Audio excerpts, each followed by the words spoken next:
L'épisode d'aujourd'hui est présenté par Vidence, propulsé par Cofomo. Selon des données récentes, seulement 1% des entreprises atteignent aujourd'hui un niveau de maturité suffisant pour déployer avec succès l'intelligence artificielle. Et c'est pour combler cet écart que Vidence a créé Lucia, un outil d'évaluation qui mesure la maturité IA sur 5 axes clés. En quelques minutes, Lucia permet de savoir où vous en êtes, par où commencer et comment progresser efficacement pour transformer vos initiatives IA en véritable levier de performance. Complétez votre évaluation dès maintenant sur vidence.ai/Lucia.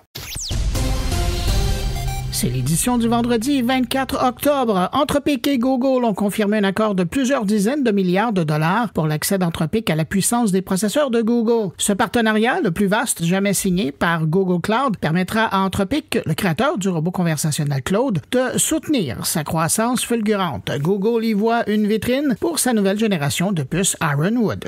Amazon ajoute une nouvelle fonction d'achat assistée par IA baptisée Help Me Decide. Déployée sur son application mobile, elle aide les clients indécis à choisir entre plusieurs produits similaires. L'outil analyse l'histoire de navigation, les recherches et les préférences d'achat pour proposer une recommandation personnalisée avec 3 options. Un choix principal, une version économique et une version haut de gamme. Le service est d'abord offert aux États-Unis.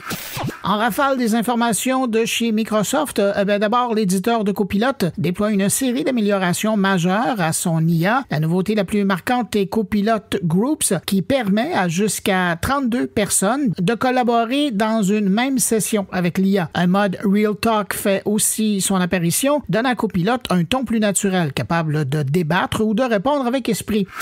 Microsoft ressuscite l'esprit du trombone Clippy avec un nouveau personnage animé intégré à Copilot qui s'appelle Miko. Présenté comme la voix de Copilot, Miko réagit en temps réel aux émotions et expressions des utilisateurs lors des conversations vocales. Il est disponible aux États-Unis et au Canada.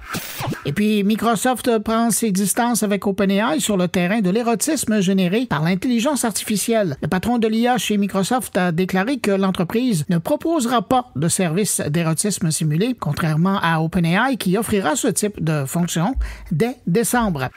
Et puis en terminant, Google s'apprête à améliorer l'autonomie de ses téléphones Pixel grâce à une mise à jour d'Android. Selon Android Authority, une nouvelle option permettra d'éteindre automatiquement l'écran Always On Display lorsque le système détecte que l'appareil n'est plus utilisé. Bonne fin de semaine, à lundi.